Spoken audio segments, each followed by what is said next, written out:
again, Baseball Romantics. This is Jason coming with you with a bonus special episode. Another special guest is joining us for this episode, along with my battery mate, Bruce. We are going to be talking to author Marshall Garvey tonight. And he wrote a book about the 1985 World Series called Interstate 85, the Royals, the Cardinals, and the Show Me World Series. We are super excited to have Marshall on to talk about the book, talk about that World Series, talk about his inspiration for writing the book. So, Marshall, if you want to give a brief introduction of yourself to get us started, go right ahead, sir. The floor is yours. Well, thanks. First off, thank you guys for having me. I'm Marshall Garvey. I'm a writer with over 20 years experience. I'm author of 3 books. My first book is called The Hidden History of Sacramento Baseball. Second book was actually a historical fiction novel called Elwood's Odyssey, not about baseball, but it does include it as part of the story. And Interstate 85 is my third effort and the one I'm most proud of. I write about a lot of things, including history, video games, music, movies, got a lot of passions and love to write about them. And the 1985 World Series became an unlikely but very, very passionate subject over the past 5 years, to say the least. Awesome. It's so odd that we connected, because for me, the 80s are the decade I wish I could go back to. I love the 80s, and I've always been somewhat fascinated by that particular World Series. It was the World Series that I first, I'm going to use quotation marks, watched.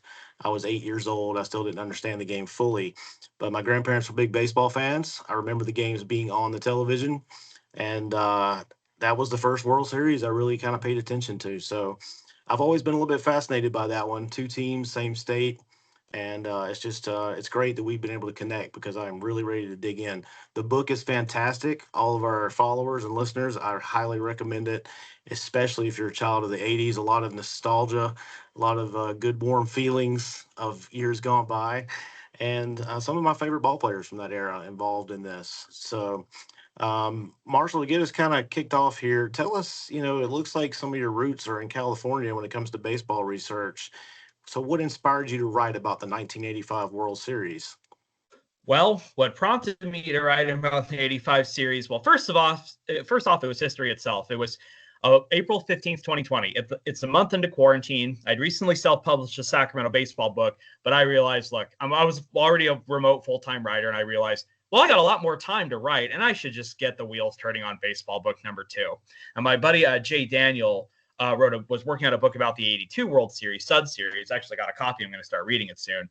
And so I go for my daily run in my apartment in Citrus Heights, and I just on a train of thought. Like we all have trains of thought. They'll go in weird ways. Like I started 82 and I'm running. I can't remember the music I was listening to at that moment.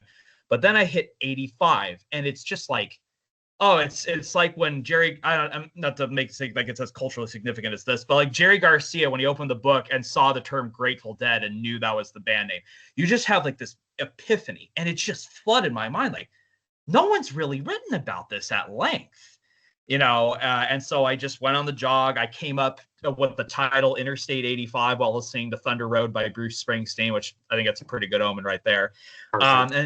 And sure enough, I just realized, there was one book about the 85 Royals for 2005, Crowning the Royals. It's really good, but there's a lot that it didn't cover. Also one about the 85 Cardinals, but like a true 85 series, like definitive tome, an updated tome that would include more recent stuff. No one had done it. So I just said, this is it. I'm going to stake my whole life to this. And the next 5 years are lifetime a story in its own right. But I developed it, started interviewing people from it, and found out, there were what I told myself at that jog was like, there's more to this than Dankier's Call. I feel it. I've kind of always felt that even since I was a kid. There's more than Dankier's Call, and I'm going to find out. And there sure was. Absolutely. I think you did an excellent job of fleshing out everything around the World Series, the lead up to it, the post-World Series effect it had on both teams and the players involved. Tremendous stuff. Couldn't recommend it more. So what do you feel, based on your research and the interviews you've done, that what's most misunderstood or overlooked about this World Series? Oh, a lot. Well, I think one thing, and this was something that was misunderstood at the time, and I quote some journalists who were like whining about this, and maybe it's something that's lingered, is the idea that this was a boring World Series. especially because the players weren't that interesting. And I think that was just people whining because they didn't get like Mets Yankees, which is glitzier, and you get Ricky Henderson and Dwight Gooden. And so, oh gosh, it's a boring series of, all these Midwest cream puffs. Like, no, these are, first off, like you said, this World Series brings together so many of the biggest names of that era.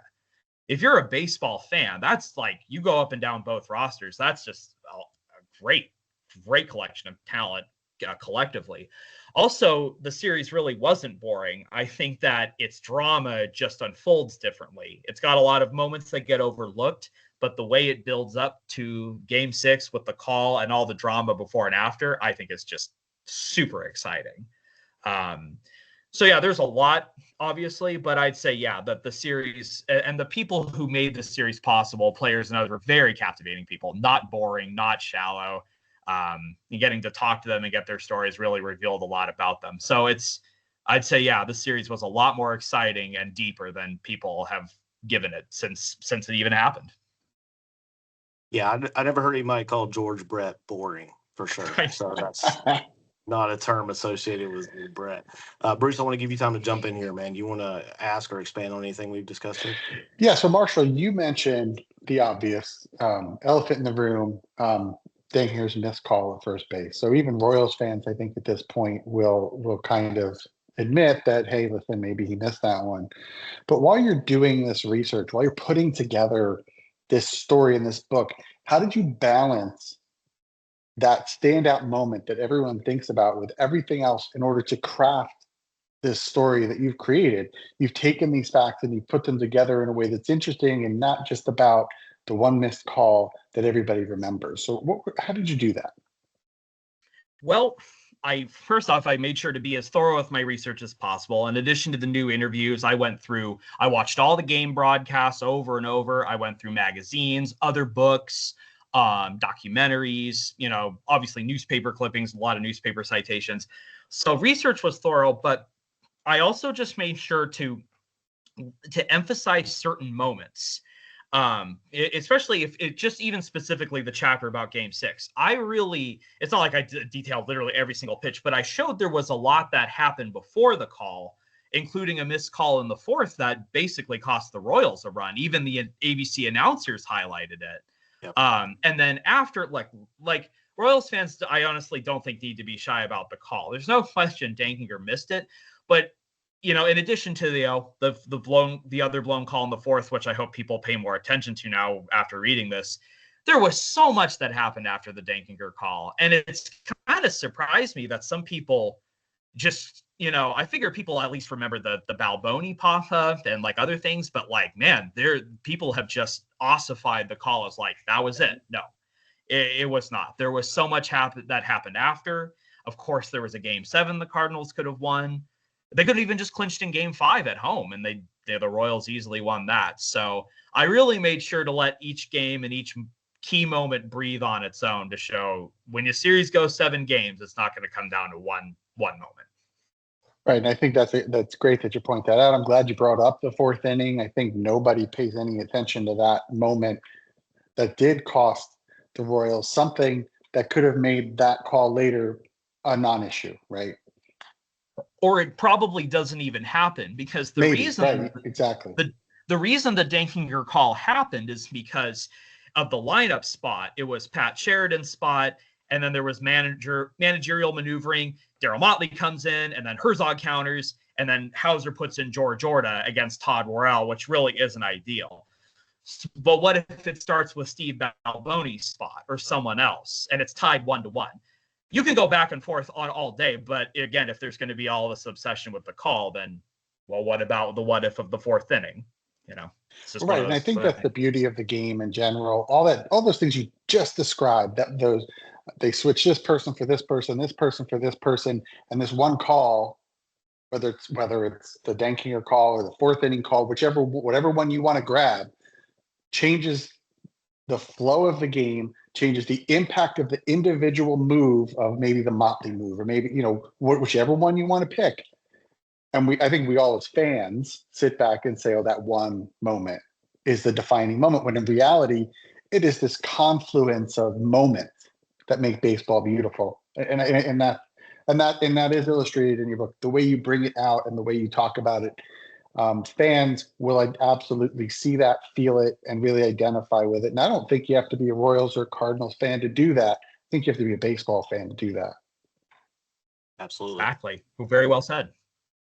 Yeah, it's funny because as a hardcore baseball guy, you know, I read mystery novels too, but the section about the call is like a thriller for a baseball fan because you know what's coming, but it's like the build up is fantastic, and you're going pitch by pitch, and the detail, man, it's good stuff. You gotta check it out, guys. Thank you. So Marshall, you interviewed 27 people for this book. Was there one interview that completely changed how you viewed a player, coach, or moment from the series? Oh, well, um, the most obvious, I would say the most emotional, would be I interviewed Royals reliever Joe Beckwith 2 weeks before he died of colon cancer in Oh May of wow. 2021, and he pitched in Game 4. And he hadn't pitched in 17 days. I would forgive a hardcore Royals fan if they forgot his name by that point.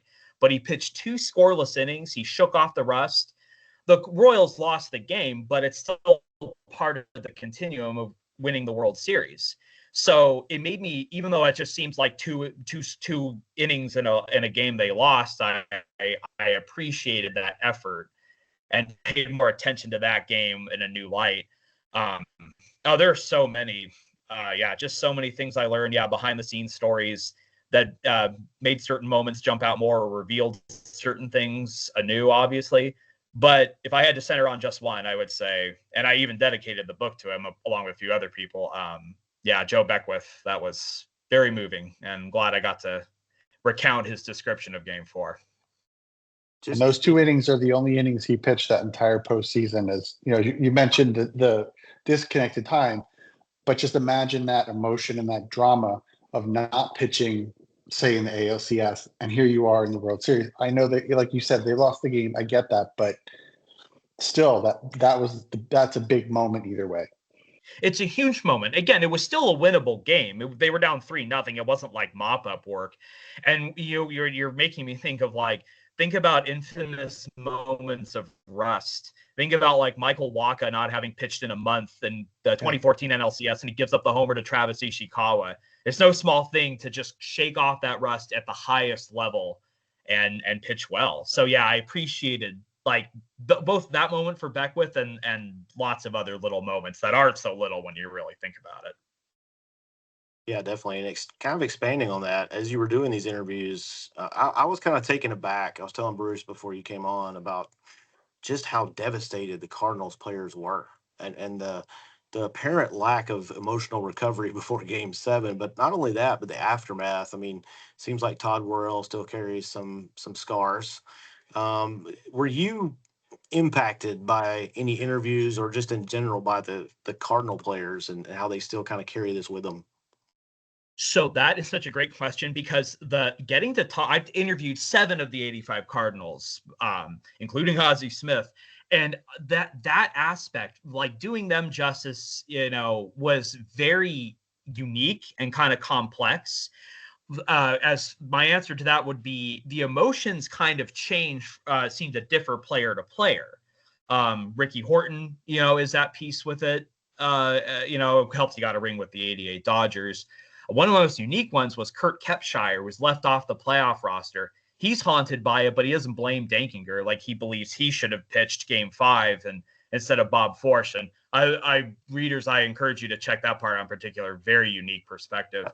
It seems to be complicated because and then on another side, Jeff Lottie, he got a ring in 82, so he had that already. But he also said, I didn't get to play as long as I wanted. So I'm glad I got to see it from both sides, winning and losing a World Series. But I do know, in other cases, the wounds run deep. I didn't even bother interviewing Todd Worrell. I knew in advance he doesn't seem for a time he could talk about it, but somewhere along the way he had a big epiphany and he doesn't talk about it anymore. So, but the 85 Cardinals were still a great team, and I can't rewrite the history. They didn't win the World Series. You can say what you will about the Dankinger call, but they still had a great season, and I made sure to let them have their big moments throughout. Yeah, I think we look at these guys sometimes as superhuman, or maybe they don't care as much. They're out there getting paid, and we, the fans, are the ones that suffer. But you really humanize this. I mean, the story around Dick Hauser and his battle with cancer, and then just the impact on all these players, man. I was just taken aback by it, honestly. The emotions of all of it. It really kind of caught me off guard. Um, Bruce, you got anything you want to expand on there, buddy?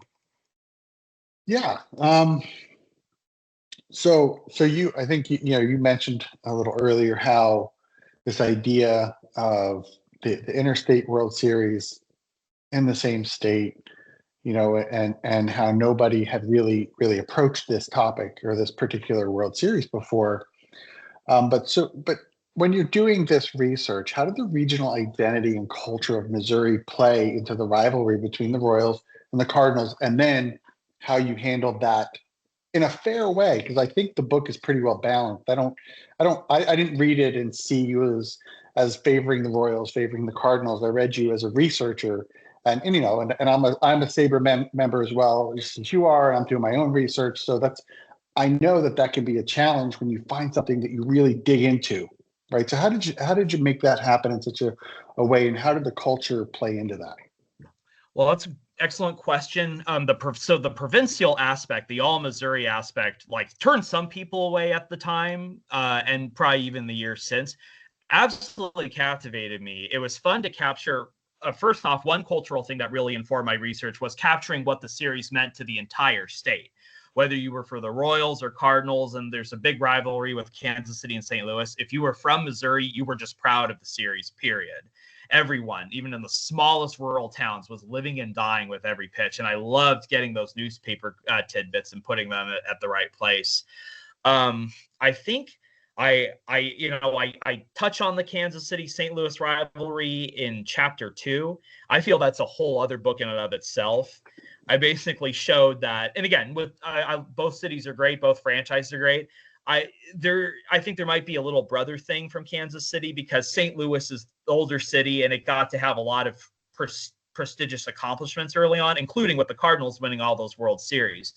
And what I interpreted with Kansas City was like in '85, Kansas City was looking for a big sports accomplishment. There had been a lot of disappointments. Kings had left for Sacramento. They failed to get the 1992 Olympics. The Chiefs were awful. As a reminder, the Chiefs, for younger people who think, oh, the Chiefs just win the Super Bowl every year, the Chiefs were bad for a long time.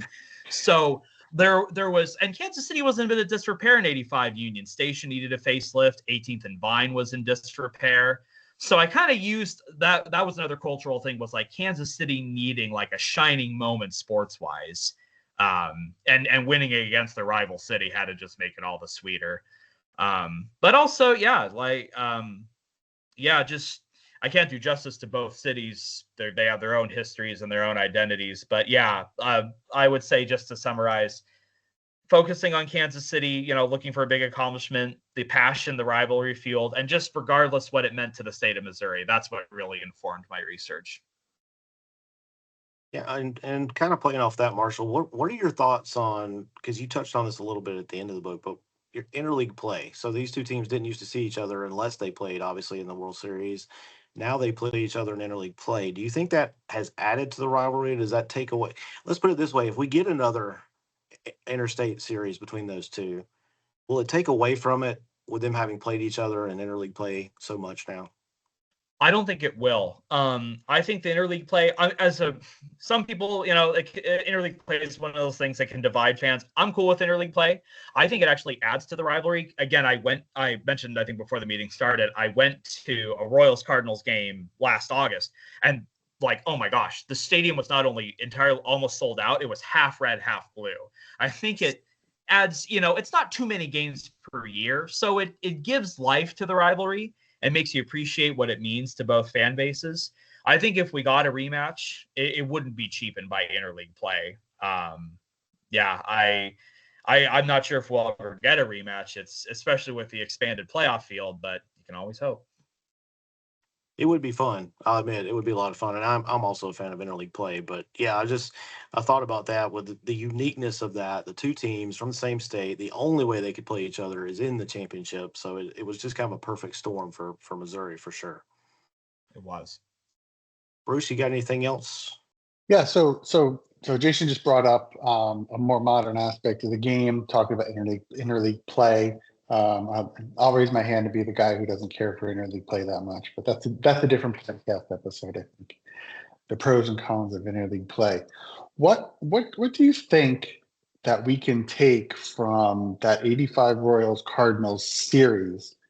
The all these things that we've talked about here, some of the individual stories, some of the interstate type stuff we talked about. What can we take and look at and apply forward into today's game? What things resonate today that we can take from that series, whether it's the players, whether it's the managerial styles? You talked about that a little bit more. How do you see that from then to today? Well, I would say you could definitely take away one of the fun things about the series and rewatching it and reading about it, and people will see reading the book, is that this is like a capsule in time of how baseball was played back then. Alternating no DH rule for the World Series, no real specialty bullpen. That would come a few years later with the A's and Nasty Boy Reds. So starting pitchers just grind out, look at the Royals pitchers would go so deep and go into the third time through the lineup. Pitching management was different. Game strategy in general was different. Also, the lack of instant replay. I think you can use 85 as a cool summation of how baseball was then, and it's fun to fast forward to how it is today and see how much the game has changed. I also think another thing to take away is one thing I really hope, in addition to appreciating all the people from 85 that people will take away looking at today's game, is to realize there's more to baseball, especially a World Series, than just a box score. There is a whole tapestry of stuff happening off the field and biographical stories that got these people to this moment and makes all that possible. So when you watch the World Series today, even if it's like there's tons of drama on the field, there's even more exciting stuff off the field that made it happen. And I hope that people keep that in mind reading this book and evaluating every World Series, in real time. Yeah, one of my lasting impressions from the book is that picture painted of Terry Pendleton sitting alone at his locker with his shirt off, just staring into space, according to the clubhouse worker, for about an hour, just staring. Yeah. And I think sometimes we forget these guys are human. They have emotions. It matters to them. No matter how much money they make, it matters. And it really came through in your story. I mean, it's amazing. So, Marshall, when you watch baseball today and you compare it to that era, is there something that you long for from that? I know I have something on my mind that I can share, but I'll just say it real quick. I long for the days of more contact hitting. George Brett and Terry Pendleton and these guys that put the bat on the ball. Is there something else that you kind of feel like nostalgic for from that era? I'd say, well, this seems like just such a really sweeping thing to say, but I definitely long, and this is 85 is before my time, but I obviously deeply appreciate it. I would long for just like a greater popularity for the game itself, because one thing I've hashed out, like talking to other people, is like for all of the hand wringing, you're like, oh, this is so boring, all Missouri. It's like this still had big ratings, especially Game 6. And I think that's just a testament to how appreciated baseball was. And that's before NFL and NBA really became super powerhouses like they are now. But it's like, yeah, I'd say I do pine for people just watching the World Series, period. Regardless of your interest in baseball or the teams, you just watched the World Series. You watched baseball. I think I would say I pine for, and this is another difficult one to get into because we have lots of pitcher injuries today, and that's a whole other subject. But I cannot lie. I love great starting pitching. And especially why I love the 85 Royals is those starting pitchers could just gut out so many innings per game. If the worst you get in a World Series is 5 innings from Buddy Black, and it was still pretty strong, I think I pine for, a good 7 innings, on any given night from your rotation. That's probably, it makes me sound so like puritanical, but I love great starting pitching, and I wish we probably got more of that like we had back in '85. But that's a great point, Marshall. And Brett Saberhagen's the MVP of the World Series, and he threw 18 innings and 2 starts. Do you think we'll ever see that again in a World Series? Even in a World Series? Oh, I don't think all. so. Yeah, I say especially with analytics and like, again, you don't go the third time through. Gosh, I didn't even stop to think of it that way. Obviously, I've appreciated how dominant Saberhagen was, but you're right. 2 complete games, right? Including in a game 7. I don't think we ever will see something like that again. Now, and take that and think about what we see today. All the big strikeouts, the 95, 98, 100 miles per hour. Saberhagen only struck out 10 guys in 18 innings, which if you compare that to the numbers you'd expect to see, I don't know, from a Garrett Cole or I don't know, those elite pitchers of today. Saberhagen only strikes out 10, but he only gives up 1 run over 18 innings and 11 hits. I mean, those numbers are just amazing. In any form, on any 2-game stretch, those numbers are amazing, let alone the World Series. I'll tie this. Sorry, Marshall, go ahead. I was going to say, I didn't interrupt. This. It's like, it's incredible. Maybe that's also just how, maybe that's a different, I can't speak on this authoritatively. Maybe that's a difference in how pitching was taught then. Yeah, I doubt we'll see that. But go ahead, Jason. I was just going to tie this back in because I think we'd be remiss if we didn't circle back to Dinkinger a little bit, right? And it's funny because I didn't know until I was reading the book that he was also on the crew of the 1991 World Series, which is widely regarded as the greatest or one of the greatest World Series of all time. And I was doing some research for that for a little clip I did today. But Jack Morris pitched 10 innings in Game 7, Bruce. I mean, you talk about things we won't see again. Jack Morris pitched all 10 innings. He scattered like 7 hits and struck out 8 and went the distance. So, but yeah, I didn't realize that he was the crew chief for that series as well.